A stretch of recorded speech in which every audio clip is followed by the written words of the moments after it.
Hello, and thanks for joining with your curiosity. My name is Pablo, and I work with the Red Cross Red Crescent Climate Center. What we have here is at the same time art and science. This combines hydropower and humanitarian work. We are calling this Go with the Flow, a flood risk data sculpture. What it represents is for the year 2015, 2014, 2013, all the way to 2005, from January 1st to December 31st, how much water was coming down a river in West Africa called the Mono River in the country of Togo. In transparent white line, you can see the water that was coming from upstream of the hydropower dam called Nangbéto.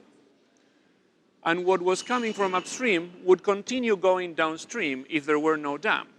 But the dam is there to hold water, pile it up into its reservoir, create hydropower flowing through the turbines, and if possible, prevent flooding downstream as well. Of course, sometimes what happens is that when a lot of water is coming from upstream, the reservoir is relatively empty and the flood is absorbed. The wall stops that flood. So we're grateful that in many periods, you can see that the duration of the flood would have been much bigger. And eventually, if the water coming is too much and they can no longer stop it, the flood keeps going downstream and it manifests as a peak shown in blue. The blue is what keeps going downstream. The flood peak can be reduced in its duration, but when it happens, and it can happen fast. You may be a lady doing the laundry on the river or a child fishing, and when the dam can no longer hold that water and has to let water go, then it's an abrupt change from not much water in blue to a lot of water in blue. So, in particular, I want to focus on the year 2010. Here you can see that there would have been substantial flooding, but it was only here that the level shot up. This was the year 2010, and it was the beginning of the peak flood was in late September. Unfortunately, because of the way systems work today, the international aid that arrived into Togo to help with this flood that affected tens of thousands only got to Togo, actually only was sent from Europe to Togo on October 28.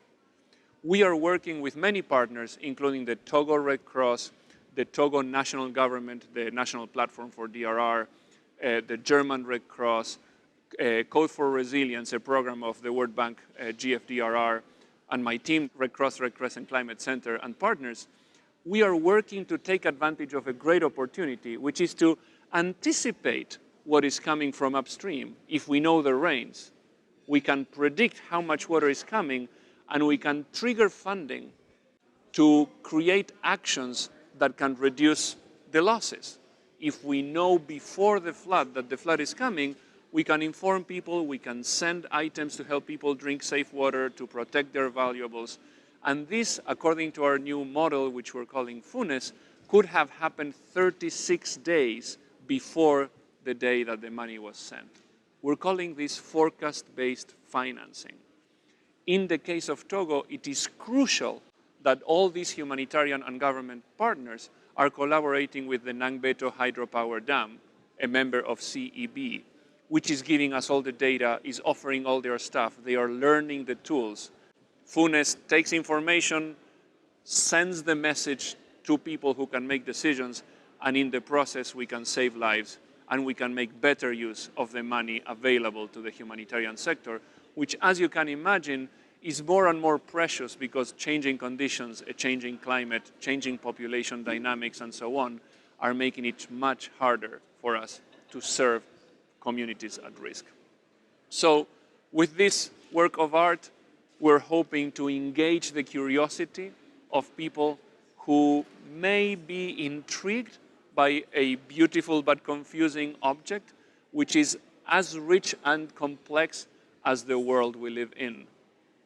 We are very grateful for your time, and if you want to learn more about forecast-based financing, you can check our website, www.climatecenter.org. And I hope you get to see this one face to face. It's a beautiful object. Thanks very much.